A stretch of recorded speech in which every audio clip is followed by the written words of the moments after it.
राजर्षी शाहू महाराजांना अपेक्षित शाश्वत विकासासाठी साथ द्या. भाजप नेते आणि शाहू ग्रुपच्या समर्जित सिंह घाटगे यांचं आवाहन. बहिरेवाडी आणि उत्तूर इथं विविध विकास कामांचं उद्घाटन आणि लोकार्पण. राजे समर्जित सिंह घाटगे हे तळागाळापर्यंत पोहोचणारे नेते आहेत. ग्रामीण भागातील गरजांची त्यांना पारख आहे. आमच्या गावचे प्रवेशद्वार अंधारात असल्याची आमची गरज ओळखून राजेंनी हायमास दिव्यांची उभारणी करून प्रवेशद्वार उजळून टाकलं असल्याच्या भावना बहिरेवाडीत व्यक्त केल्यानंतर हाच धागा पकडत केवळ रस्ते आणि गटर्स कामं ही विकासाची व्याख्या नाही, त्यासाठी आरोग्य, प्राथमिक शिक्षण, वैद्यकीय सुविधा आणि शासकीय योजनांच्या लाभांसाठी आवश्यक विविध दाखल्यांचं वाटप महत्त्वाचं आहे. राजर्षी छत्रपती शाहू महाराजांना अपेक्षित हा शाश्वत विकास करण्यासाठी लोकसेवक पदावर संधी द्या, असं आवाहन भाजपाचे नेते आणि कागलच्या शाहू समूहाचे अध्यक्ष राजे समर्जित सिंह घाटगे यांनी केलं.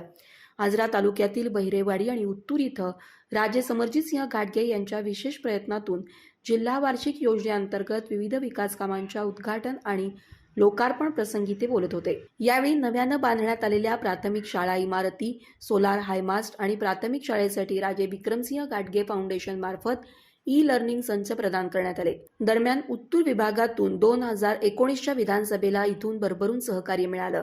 म्हणूनच येथील इंदिरा नगरकरांच्या प्रॉपर्टी कार्डचं प्रलंबित काम सोडवण्यासाठी गतिशील प्रयत्न करत असल्याचं त्यांनी स्पष्ट केलं.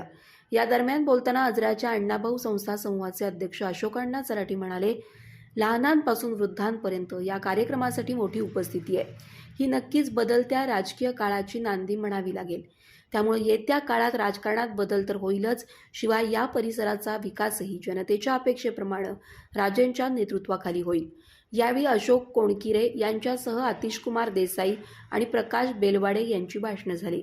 यावेळी संजय धुरे, संतोष बेलवाडे, स्मिता पाटील, धोंडीराम सावंत, महादेव रामाने, सेवानिवृत्त कर्नल अशोक बाबर, उषा सुतार, युवराज कांबळे, सुनील गोरुले, निवृत्ती कापसे तसंच शाळा व्यवस्थापन समितीचे सदस्य आणि कार्यकर्ते, महिला आणि ग्रामस्थ मोठ्या संख्येनं उपस्थित होते. स्वागत आणि प्रास्ताविक सुहास चौगुले आणि सुधीर जाधव यांनी तर आभार विजय यमगेकर आणि अरविंद मिसाळ यांनी मानले.